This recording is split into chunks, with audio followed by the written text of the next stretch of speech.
नमस्कार, आप देख रहे हैं जवाब तो देना पड़ेगा और आपके साथ में विजेंद्र सोलंकी। किसान आंदोलन अब शहर से आगे बढ़ते हुए गांवों तक पहुंचा है। आज गांव बंद का ऐलान किया गया, लेकिन इन सब के बीच में हनुमानगढ़ से जो तस्वीरें सामने आई वो दुखी करने वाली थी। इस वीडियो को जरा देखिए जो हम आपको दिखाएंगे, क्योंकि किसान और जवान इसके अंदर आमने सामने आपको दिखाई दे रहे हैं। इसमें लाठियां चल रही हैं, धक्का मुक्की हो रही है, किसी के हाथ में डंडा लगा तो किसी के सिर से खून बहता नजर आया। किसी ने बैरिकेडिंग्स को तोड़कर ट्रैक्टर को आगे बढ़ा दिया तो किसी ने एक दूसरे की तरफ डंडा लहरा दिया। जय जवान जय किसान का नारा लगाने वाले देश में जवान और किसान दोनों ही एक दूसरे के खिलाफ खड़े नजर आए। एक तरफ आक्रोश था और दूसरी तरफ कानून की पालना की मजबूरी। लेकिन क्या यह तस्वीरें जरूरी थी? अगर एक भारतीय के तौर पर कहूं तो मैं इन तस्वीरों को कभी देखना नहीं चाहता था, क्योंकि किसान मेरे लिए सम्माननीय है, जवान मेरे लिए सम्माननीय, और एक दूसरे के खिलाफ अगर वो खड़े हो जाएं तो फिर देश किस तरफ जाए। लेकिन इन सबके बीच में क्या कांग्रेस की तरफ से किसान आंदोलन के बीच में एमएसपी की गारंटी देने और स्वामीनाथन रिपोर्ट को लागू करने की घोषणा ने आग में घी का काम किया है। आज बात इसी मुद्दे पर कि किसान, कांग्रेस और कंट्रोवर्सी के बीच में आज देश कहां खड़ा है। कानूनी गारंटी वाली एमएसपी कांग्रेस पार्टी हिंदुस्तान के हर किसान को देने जा रही है। ऐतिहासिक काम है। वो आए, वार्ता भी बहुत अच्छी हुई और अगली वार्ता का समय भी रविवार का तय हुआ। तो राहुल गांधी अब गली गली कहते घूम रहे हैं कि एमएसपी की गारंटी का कानून लेकर आएंगे अगर उनकी सरकार आई, और यह एक ऐतिहासिक काम है। लेकिन इतिहास के पन्नों में एमएसपी के सच के साथ कांग्रेस का सच क्या है, यह हम आपको बताएंगे। लेकिन उससे पहले किसान संगठनों की प्रमुख मांगे क्या हैं, यह आपको जरा समझाते हैं। सभी फसलों की एमएसपी पर खरीद की गारंटी का कानून बने, डॉक्टर स्वामीनाथन आयोग की रिपोर्ट के हिसाब से कीमत तय हो, किसान खेत मजदूरों का कर्जा माफ हो, किसान और खेतिहर मजदूरों को पेंशन मिले, किसानों के खिलाफ दर्ज मुकदमों की वापसी हो, किसानों को प्रदूषण कानून से बाहर रखा जाए, भूमि अधिग्रहण अधिनियम 2013 दोबारा लागू किया जाए, लखीमपुर खीरी कांड के दोषियों को सजा दी जाए, मुक्त व्यापार समझौते पर रोक लगाई जाए, और ये दरअसल किसान आंदोलन में जो मृत किसान है उनके परिवारों को मुआवजा दिया जाए, ये मांगे। लेकिन जिस बात को लेकर सबसे ज्यादा बवाल है वो है क्या है स्वामीनाथन आयोग। लेकिन उससे पहले आपको तस्वीरें दिखाते हैं दिल्ली की।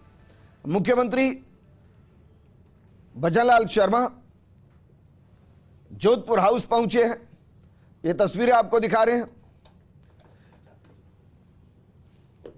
दिल्ली में एक बैठक है और उस बैठक में हिस्सा लेने के लिए मुख्यमंत्री पहुंचे हैं। तस्वीरें आपको दिखा रहे हैं जोधपुर हाउस। मुख्यमंत्री का काफिला पहुंचता हुआ दिल्ली में एक महत्वपूर्ण बैठक है, और न सिर्फ बैठक है बल्कि इसके अलावा दिल्ली के अंदर आज हो सकता है कि कांग्रेस के कई नेता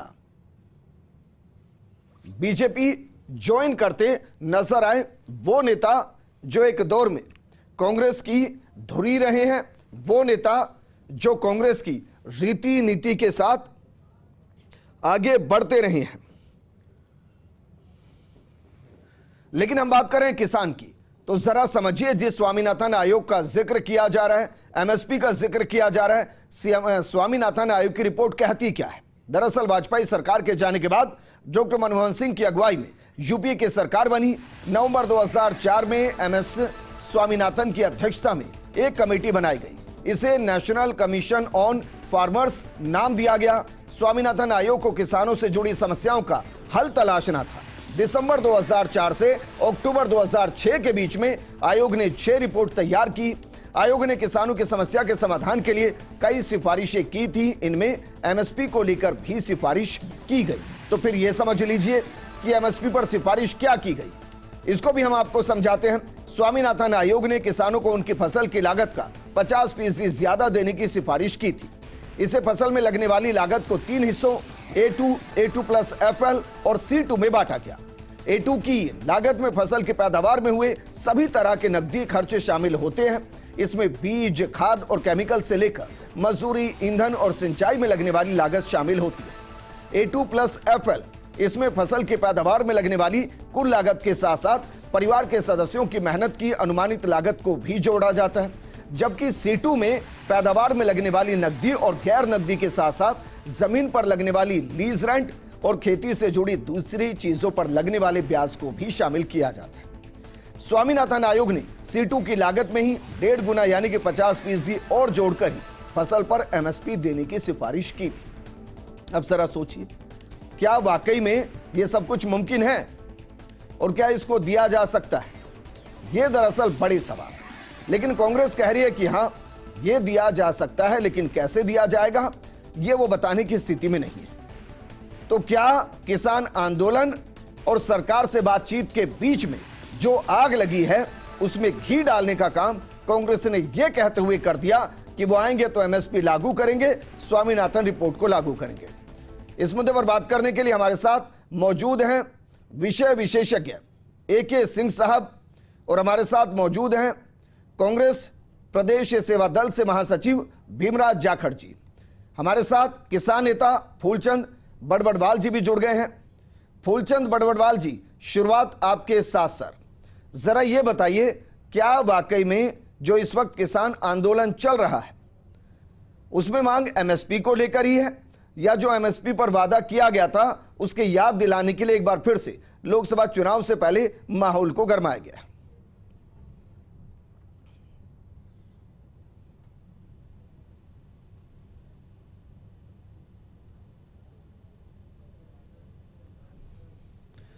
सर, आपके ऑडियो के अंदर कुछ दिक्कत है, आपको वापस हम जोड़ेंगे। लेकिन AK सिंह साहब, भाई समस्या क्या है?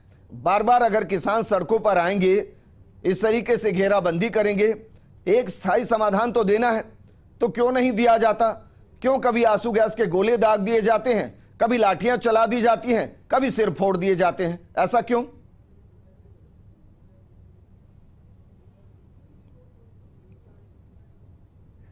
जी, मेरे हिसाब से जो आज का आपने टाइटल रखा है वो गलत टाइटल है जी। ये कोई किसान आंदोलन नहीं हो रहा है, न तो इसे किसान जो लोग कर रहे हैं न तो वो किसान हैं, वो लोग दैत्य शक्ति, राक्षसी शक्तियों का एक प्रतीक है। तो ये मैं समझाऊंगा कैसे। मैं बहुत सोच समझ के अपने शब्दों को बोल रहा हूं यहां पे। और दूसरा, न तो ये आंदोलन है, मैं दोनों बातों को समझाऊंगा। ये असुर शक्तियां क्यों आई हैं पहले ये बता दूं मैं। और ये खुद कह रही हैं, क्योंकि राम मंदिर के बाद इनका कहना ये है कि प्रधानमंत्री मोदी का ग्राफ बहुत ऊपर चला गया है, तो उस ग्राफ को नीचे गिराना है। अब आप देखिए, आंदोलन ये कैसे नहीं है। आपने भी कई आंदोलन देखे होंगे। आपको एक समझना पड़ेगा कि एक आंदोलन और सशस्त्र आक्रमण, मतलब आर्म्ड अटैक, इन दोनों में अंतर आपको बहुत साफ साफ समझना पड़ेगा कि ये हो क्या रहा है देश में। क्या आंदोलन के लिए अपने ट्रैक्टर्स को इस तरह से मॉडिफाई किया जाए जैसे कि वो टैंक बन गया हो? क्या आपके आंदोलन के लिए जेसीबी, सैकड़ों में जेसीबी की आवश्यकता है? क्या आपके आंदोलन के लिए हाइड्रा मशीन्स की आवश्यकता है? क्या आपके इसके लिए आंदोलन के लिए विशेष तरह के मास्क जो ये पहन रहे हैं लोग, उसकी आवश्यकता है? जी। तो इन सारे तत्वों का अगर देखेंगे आप तो ये आंदोलन नहीं है, ठीक है। AK सिंह साहब, अब मुझे एक एक चीज का जवाब दीजिए साहब। कोरोना आया, सुनिए सर, कोरोना आया तो नारा दिया 2 गज की दूरी, मास्क है जरूरी, तो मास्क इसलिए लगाया ताकि कोरोना ना हो, सैनिटाइजर इसलिए लगाया ताकि हाथ दूर रहें। अब मुझे ये बताइए भाई, बड़ी बड़ी कीलें ठोक देंगे, चलेंगे कैसे? बड़े बड़े पिलर्स लगा देंगे, चलेंगे कैसे? आंसू गैस के गोले दाग देंगे तो चलेंगे कैसे? वो अपनी व्यवस्था कर रहे हैं आगे बढ़ने की, आप कह रहे हैं वेपन इस्तेमाल कर रहे हैं। आप उनको बढ़ने दीजिए ना, वो खाली हाथ आएंगे। मुझे जी बोलिए। मुझे मुझे कंप्लीट करने दीजिए 1 मिनट। तो अंततः ये जो है ये सब आंदोलन नहीं है, एक गुरिल्ला युद्ध है, आर्म्ड रिबेलियन। एक तरह से आप मान सकते हैं, रिबेलियन तो नहीं लेकिन आर्म्ड आक्रमण देश के ऊपर है। अब आप क्यों मैं कहता हूं कि ये कौन से लोग हैं, असुरी शक्तियां जो हैं, जो सिर्फ देखिए ये सिखों का सिर्फ नाम नहीं बदनाम कर रहे हैं, सिर्फ पंजाब को बदनाम और बर्बाद नहीं कर रहे हैं, ये पूरे इनके जो मन में है पूरे भारतवर्ष को, पूरे पंजाब को और पूरे सिख समुदाय को जो है एक तरह से जो है बर्बाद करने की है। इनकी देखिए क्या टैक्टिक्स होती है, अगर आपको याद हो तो इनके स्लोगन्स पिछली बार क्या थे 2 वर्ष पूर्व, मर जा मोदी मर जा तू। इस बार भी वही स्लोगन दिया जा रहा है, इसी तरह के स्लोगन दिए जा रहे हैं। आपको याद होगा कि एक दलित व्यक्ति का हाथ और पैर काट करके इन्होंने सरेआम लटका दिया था।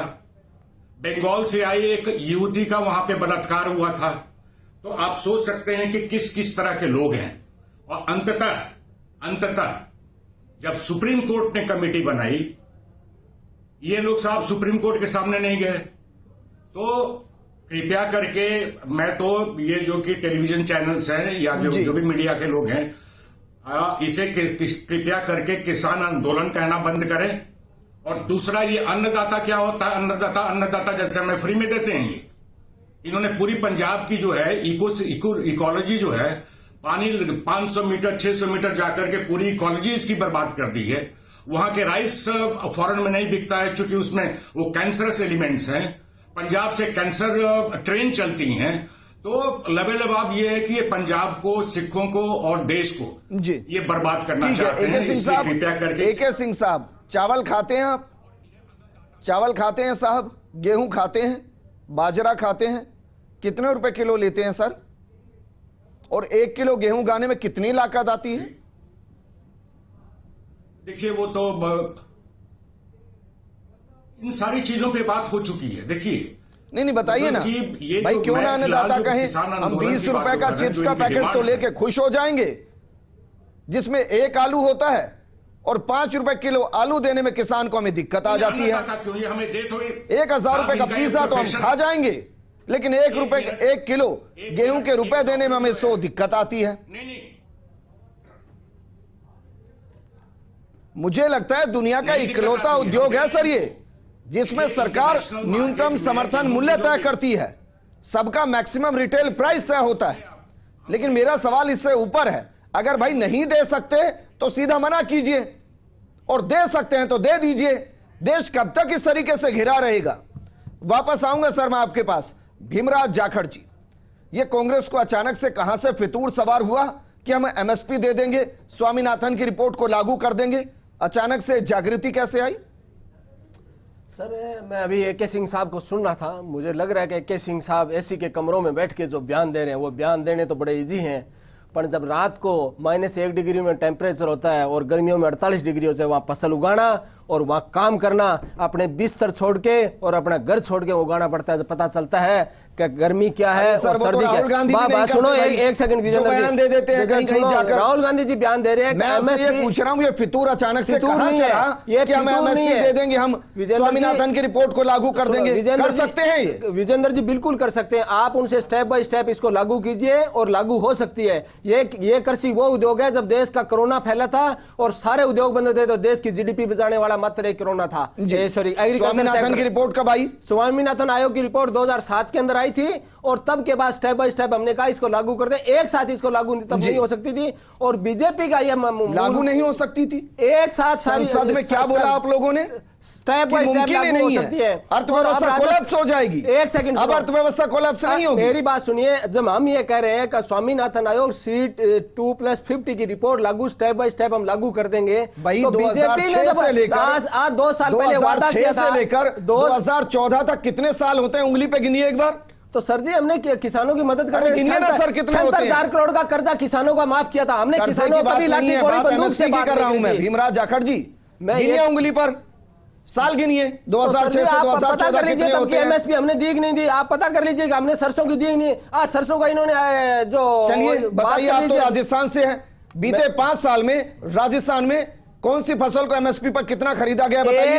एक सेकंड, 1000 गोंड मंडियां लगाई गई और 1000 गोंड मंडियां लाके हमने फसलों को एमएसपी भी खरीदा, सरसों खरीदी, चना खरीदा, क्या कितना नहीं खरीदा सर, कितना? आप उनके आंकड़ा निकाल लीजिए। 12%? बात सुन लीजिए मेरी, 12.5% जब उनको खरीदा गया, जितने आएंगे 12%, 12.5%। गांव गांव गोंड मंडियां लगा दी थी, बोले किसान लाए मंडी में तो लाए, उसके खाते में पैसे आएंगे, कहां नहीं लगाई। बीजेपी की सरकार आई, आती उसने बंद कर दिया। अरे सर, बीजेपी की सरकार तो 2 महीने पहले आई है, तो सर जी बताइए ना, 12% या 12.5%, कितने परसेंट खरीद सर की? जी करीबन 25 से 30% खरीदी गई है। आप पता कर लेना जिसके अंदर चना है, सरसों है और मूंगफली को भी खरीदा गया है। गेहूं कितना खरीदा? गेहूं तो FCI food corporation of India खरीदती है और केंद्र सरकार खरीदती है जी। इसके अंदर स्टेट गवर्नमेंट का नहीं होता। क्यों नहीं हो सकता सर जी? उसका क्यों नहीं स्टोरेज हो सकता? उसका कानून यह है कि वो स्टोरेज एफसीआई के गोदामों में स्टोरेज रहेगा जी। और वो इंदिरा गांधी राज्य सरकार अपने मुताबिक पैरेलली कई चीजें चला सकती है भाई। सर जी, कृषि उसके बजट अंदर- भी अलग ला सकती है, खरीद नहीं कर सकती, बस पब्लिक के बीच में जाकर किसानों के बीच में बयान दे सकती है। मेरी बात सुनिए, फूड कॉर्पोरेशन ऑफ इंडिया उसको स्टोरेज करता है और वो स्टोरेज 10 साल के लिए रहता है, ताकि अपने को कल कभी भी अकाल पड़े तो देश के अंदर खाद्यान्न की कमी नहीं है, कोई भूखा नहीं हो, इसलिए उसको फूड और कॉर्पोरेशन ऑफ इंडिया। अरे सर, वो एक एक आदमी जानता है देश का। तो ये भी जानता है कि वो इतना ज्यादा है कि 80 करोड़ लोगों को यदि मंडियों में नहीं दिया जा रहा है। मंडियों में नहीं तुलाओ तो आप बताइए। मैं इस प्रोग्राम को इसलिए कर रहा हूं कि विपक्ष में बैठते हुए और 10 साल तक सत्ता से बाहर रहते हुए आज कांग्रेस ये सोच रही है कि साम दाम दंड भेद कुछ भी कहकर सत्ता में वापस आया जाए। कांग्रेस की बात में फर्क क्यों है, मैं आपको ग्राफिकली समझा रहा हूं, विद आंकड़ों के साथ समझा रहा हूं। सुनिए, एक मिनट सुनिए ना सर। यूपीए सरकार के समय साल 2010 में संसद में बीजेपी ने एमएसपी से जुड़ा सवाल पूछा था और 2010 में किसकी सरकार थी? यूपीए की सरकार थी। इसके जवाब में तत्कालीन यूपीए सरकार ने कहा था कि अर्थव्यवस्था पर बुरा असर पड़ेगा, मुमकिन नहीं कि एमएसपी को लागू कर दिया जाए। बीजेपी नेता प्रकाश जावड़ेकर ने संसद में 16 अप्रैल 2010 को सवाल किया था कि क्या एमएसपी देने के मसले पर सरकार, किसकी सरकार? कांग्रेस की सरकार, कांग्रेस की सरकार स्वामीनाथन आयोग की सिफारिशों को लागू करने जा रही है या नहीं। इस सवाल पर उस वक्त के केंद्रीय कृषि मंत्री केवी थॉमस ने विस्तार से जवाब दिया। उन्होंने कहा कि इससे अर्थव्यवस्था बुरी तरह प्रभावित होगी, इस फैसले को लागू करना आसान नहीं है। कांग्रेस इस मुद्दे से वाकिफ है, लेकिन चुनाव से ठीक पहले अब राहुल गांधी घूम रहे हैं और क्या कह रहे हैं, हम आ गए तो फिर एमएसपी दे देंगे, स्वामीनाथन की रिपोर्ट को लागू कर देंगे। यह है दरअसल सच्चाई। क्यों? क्योंकि उनको पता है कि इस वक्त वोट जरूरी है।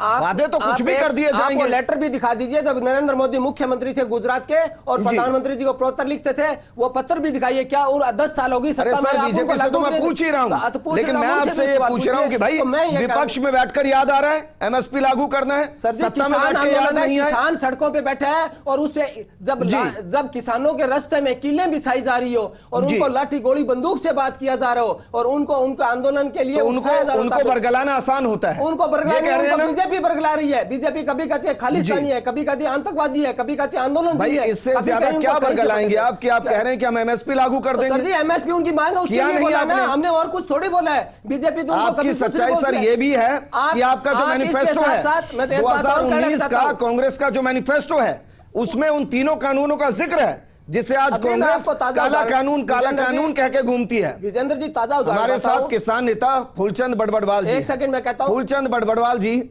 सर मैं किसान के साथ हूं।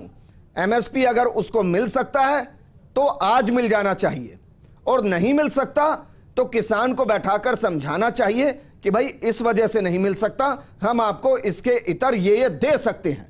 समाधान बातचीत से होगा सर, सड़कों पर ट्रैक्टर घुमाने से, पत्थर फेंकने से नहीं होगा। किसानों ने कोई पत्थर फेंके नहीं है, पुलिस फेंक रही है सर। वो सरकार को गुमराह कर रहे हैं जी। दूसरी बात, ये जो कांग्रेस वाले बोल रहे थे, राहुल जी वादा कर रहे हैं, इन्होंने तो वादा किया था राजस्थान की सरकार का कर्जा माफ करने का, आज तक पूरा नहीं हुआ। दूसरा, बाजरा इन्होंने कभी नहीं खरीदा, तो आज किसान को कहीं उम्मीद दिख रही है तो मोदी जी से दिख रही है कि ये अपन को आर्थिक आजादी देने में सक्षम हो सकते हैं। इसलिए मेरा सरकार से निवेदन है कि इस आंदोलन को शांतिपूर्ण तरीके से बिठा के और एमएसपी गारंटी देके जो किसान का हित हो वो काम कर दे, क्योंकि एमएसपी गारंटी देने से कोई पहाड़ नहीं लेकिन टूटेगा। ठीक है फूलचंद बड़बड़वाल जी, ये बताइए सर, वो गिनती कितनी बार गिनी है आपने? बड़बड़वाल जी, 1 से 10 तक की गिनती कितनी बार गिनी सर आपने कर्जा माफ कराने के लिए? आगे बढ़ेगा और जगत गुरु बढ़ेगा। मेरा निवेदन तो यह है कि ये आंदोलनकारी जो भी है ये एक्चुअल अपनी मांगे मांग रहे हैं और अपने मांगों के लिए जो सरकार ने वादा किया था, जो कमेटी बनाई थी, उस कमेटी की रिपोर्ट ये मांग रहे हैं, उस एमएसपी की गारंटी मांग रहे हैं, तो सरकार को दे देनी चाहिए। ठीक है, लेकिन फूलचंद बड़बड़वाल जी, मैं एक वैसे आपसे उदाहरण के तौर पर पूछ रहा हूं। एक आर्थिक रिपोर्ट है, वो ये कह रही है कि अगर एमएसपी की गारंटी दे दी गई तो वो खर्चा आएगा लगभग 10 लाख करोड़ के आसपास का।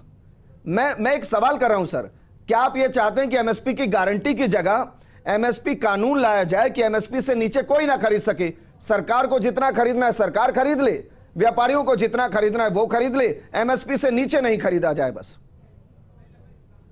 एमएसपी से नीचे अगर कहीं खरीदा जाता है मंडी में तो 2-3 स्टेटों में आप भावांतर का पैसा दे रहे हो ना, जैसे मध्य प्रदेश है, छत्तीसगढ़ है, महाराष्ट्र है, आप और सभी स्टेटों में वैसा ही लागू कर दो ना।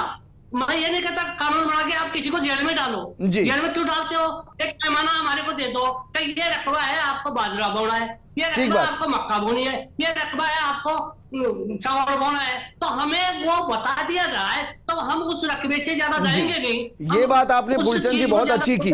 2 दिन पहले मैंने जब डिबेट की थी तो मैं यही कह रहा था कि भाई अगर एमएसपी चाहिए तो फिर सरकार ये बताए कि भाई हमें इस बार इस वित्तीय वर्ष में इतने गेहूं की जरूरत है, इतने चावल की जरूरत है, इतने चने की जरूरत, इतने बाजरे की जरूरत। किसान को बता दिया जाए कि हम इसी तरीके से आप इसको बो लीजिए, हम एमएसपी पे खरीद लेंगे। बिल्कुल जायज बात है सर आपकी। तो हम यही मांग रहे हैं सरकार से जी, या तो हमें क्राइटेरिया बताएं या फिर हमारे पसीने का पैसा हमें दिया जाए। ठीक बात। आज तक हमें गुमराह करके कर्जदार बनाने के अलावा किसी सरकार ने कोई काम नहीं किया। चलिए फूलचंद जी, मेरे पास क्योंकि वक्त की कमी है, एक और आप बताइए, राजस्थान में तो कांग्रेस की सरकार थी सर 5 साल, कोई भी फसल आप मुझे बता दीजिए जो 100% एमएसपी पर खरीद ली हो। अच्छा 100 छोड़िए, जो 50% खरीद ली गई हो, बताइए। देखो, कांग्रेस ने हमेशा किसान को डुबोया है, पूरे राजस्थान के किसानों को डिफॉल्टर बना दिया। जो 1 रुपया था वो आज 5 रुपया कर्जदार हो गया। कर्ज माफी के चक्कर में बाजरा सबसे ज्यादा उत्पादन अगर कहीं होता है तो वो राजस्थान में होता था, और राजस्थान में 5 साल में इस कांग्रेस की सरकार ने, गहलोत जी ने एक दाना भी बाजरा नहीं खरीदा, क्योंकि हम सबसे ज्यादा उत्पादक अगर कहीं है हमारे साथ क्योंकि भारतीय किसान यूनियन के महामंत्री सांवरमल सोलेट जी भी जुड़ गए, लेकिन भीमराज जाखड़ जी जवाब दीजिए, ये सच्चाई है कांग्रेस की? मैं आपको कहना हूं, यदि बड़बड़वाल जी की कर्ज माफी की बात कर रहे थे तो मैं कहना चाहता हूं सहकारी बैंक, भूमि विकास बैंक और एक सोसाइटी होती है गांव में जो बगैर ब्याज पैसा देती है, किसी को 50,000 किसी को लाख रुपए, वो सारे कर्जे माफ हो गए। 2 बार में कर्जे माफ हुए, टोटल कर्जा माफ हुआ। अब रही बात बचे हुए बैंक के, गलत नहीं भीमराज जाखड़, मैं सुनिए मेरी बात, बता रहा हूं ना भाई, मैं बता रहा हूं उनके सारे पैसे माफ हुए और उसके अंदर केंद्र सरकार के बचे बैंक के केंद्र सरकार को लेटर लिखा गया, बोले आप हमें गाइडलाइन दें, वो केंद्र की सूची के विषय में। गुप्ता साहब सचिव थे, मुख्य सचिव, उनके हस्ताक्षर का लेटर है कि सभी प्रकार के कर्जे माफ किए जाएंगे। डीबी गुप्ता साहब थे सचिव, लेटर है उनका आपकी सरकार में, आप इसे हट नहीं सकते हैं। सुन, मैं कहना चाह रहा हूँ कि जो केंद्र की सूची के विषय के बैंक है, क्योंकि बच्चे हुए बैंक केंद्र के अधीन आते हैं, नहीं कि राज्य सरकार के अधीन आते हैं, उनके लिए 4 बार लेटर लिखा गया। हमें गाइडलाइन दीजिए, हम तैयार हैं। गिनती नहीं बताया कि भाई ये फला बैंक है, सिर्फ अगर इनसे बीजेपी की सरकार के अंदर क्या होता है, बीजेपी की सरकार, डॉक्टर सांवरमल सोलेट जी, तो पानी के लिए किसानों को, मेरे लिए किसान बहुत महत्वपूर्ण है सर, और मैं किसान के सिर पर ना लाठी चलते देख सकता हूं, ना मैं अपने जवान के साथ इस तरीके से संघर्ष देख सकता हूं, और इन सब के बीच में आम आदमी बहुत बुरे तरीके से पिसता है सर। क्या वाकई में इसका कोई समाधान है नहीं? और जो कांग्रेस बार बार कंट्रोवर्सी के जरिए ये कह रही है कि भाई हम एमएसपी लागू कर देंगे, हम स्वामीनाथन रिपोर्ट लागू कर देंगे, हम ऊपर से तारे तोड़कर ला कर दे देंगे, क्या ये आग में घी का काम नहीं कर रहा है? देखिए सर, भारतीय किसान संघ का ये मानना है किसान के कंधे पे रख के बंदूक नहीं चलाए राजनीतिक पार्टियां, उससे किसान की छवि भी खराब होती है, और एक किसान जो अन्नदाता का स्वरूप में देश की जनता किसान को मानती है, किसान का सम्मान करती है, ऐसे राजनीतिक प्रपंचों में जब किसान का उपयोग होता है तो उससे किसान की छवि को कहीं न कहीं नुकसान होता है जी। इसका मंदसौर में किसानों का आंदोलन हुआ, उसमें 6 किसान मरे। दिल्ली में आंदोलन हुआ, उसमें वो 500-600 किसान मरे। तो अल्टीमेट नुकसान इसमें किसान का होता है जी। राजनीतिक असली पार्टियां, किसान का होता है हाँ, राजनीतिक पार्टियां किसान के नाम पे राजनीति करती है और उसके आधार पर किसान को मिलता कुछ नहीं है। दिल्ली में 1 साल तक आंदोलन चला। उस आंदोलन से एक आम किसान जो गांव में बैठा है, खेत में बैठा है, अपने बच्चों को पालने के लिए संघर्ष कर रहा है, परिणाम के तौर पर उस किसान को क्या मिला? तो कुल मिला के जब अभी चुनाव होने वाले हैं जी, तो अपने दिल्ली सरकार ने कमेटी बनाई थी और वो कमेटी एमएसपी कैसे किसानों को ठीक ढंग से मिले, संजय अग्रवाल की अध्यक्षता में केंद्र सरकार ने कमेटी बनाई और उस कमेटी में संयुक्त किसान मोर्चा जो अभी आंदोलन कर रहा है उससे भी 3 प्रतिनिधि उस कमेटी में थे, परंतु वो तीनों प्रतिनिधि आज तक उस कमेटी में नहीं पहुंचे। तो कहीं न कहीं उन जो आंदोलन करने वाले किसान हैं उनके मन में उसी समय से ये एक कोई न कोई ऐसी योजना चल रही थी भाई किसानों को एमएसपी का लाभ मिले नहीं जी। और एक राजनीतिक पार्टियों की कठपुतली बन के किसान के नाम पे एक हवा खड़ा किया जाए। उस कमेटी की अब तक 37 मीटिंग हो चुकी। 37 मीटिंग में से एक भी मीटिंग में किसान प्रतिनिधि नहीं पहुंचे हैं। तो कुल मिला के भारतीय किसान संघ का ये मत है भाई अल्टीमेट किसान का भला कैसे हो, ठीक बात। तो उसके लिए किसान को लाभकारी मूल्य मिलना चाहिए। इसके लिए भारतीय किसान संघ लगातार प्रयास कर रहा है और उस दिशा में कहीं ना कहीं आज तक किसी सरकार ने कदम उठाया है। तो मैं 2-3 आंकड़े आपके सामने रखूंगा जी। 2014 से पहले जो भी केंद्र में सरकार रही उस समय औसतन एक साल में जो कृषि का बजट था 21,900 करोड़ रुपया एक साल का बजट। वही बजट आज अपनी तुलना करते हैं तो 1,25,000 करोड़ रुपए कृषि का बजट है। तो कहीं न कहीं किसानों की दशा कैसे सुधरे इस दिशा में पिछले 10 साल में काफ़ी प्रयास हुए हैं जी। उसका 2 उदाहरण और है सर। पर किसान सम्मान निधि जब 2014 से पहले के 10 साल के आंकड़े अपन उठाएं तो वो आंकड़ा 0 है। इन 10 साल में जब 2019 में मोदी जी ने किसान सम्मान निधि किसानों को देना चालू की तो आज 2,85,000 करोड़ रुपए बिना रुके किसानों के खाते में पहुंच चुके। उसी प्रकार और भी कई कदम सरकार ने उठाए, परंतु वो सब कदम आज भी नाकाफी हैं, ये हम मानते हैं जी। और कहीं ना कहीं किसान को अपनी उपज का लाभकारी मिलना चाहिए। मुझे एक और सवाल, क्योंकि मुझे प्रोग्राम क्लोज करना है भाई। पंजाब में तो 70 से 80% एमएसपी पर खरीद होती है, तो फिर हर बार आग वहीं से क्यों आती है?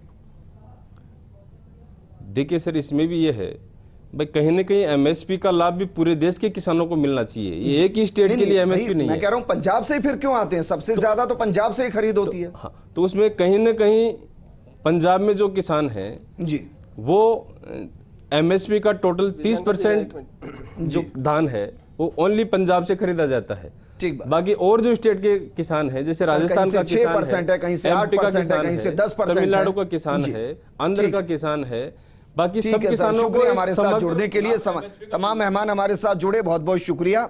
ये प्रोग्राम हमने इसलिए किया आपको 2 चीजें बताने के लिए। पहली चीज कि जो किसान नेता किसान आंदोलन की अगुवाई कर रहे हैं वो 37 मीटिंग से पहुंचे नहीं अपनी बात करने के लिए, और दूसरा जो कांग्रेस आज एमएसपी की गारंटी की बात करी है विपक्ष में बैठकर, जब उसकी संसद में सीटें उंगली पर गिनने बराबर आ गई, उसके पास 8 साल थे इसको लागू करने की, उसने सोचा नहीं इस बारे में, उल्टा संसद में ऑन रिकॉर्ड कहा कि मुमकिन नहीं है, अर्थव्यवस्था बेपटरी हो जाएगी। आज उनको अपनी सियासी पटरी पर चढ़ने के लिए एमएसपी के कंधे पर बंदूक रखकर चलानी पड़ रही है और किसान उसका शिकार हो रहा है। और तीसरा, अगर बीजेपी सरकार एमएसपी देने की स्थिति में है तो देनी चाहिए, और नहीं तो देश के किसान से बातचीत करनी चाहिए और बताना चाहिए कि चरणबद्ध तरीके से हम कब तक आपको एमएसपी की गारंटी दे सकते हैं। इस प्रोग्राम में फिलहाल इतना है।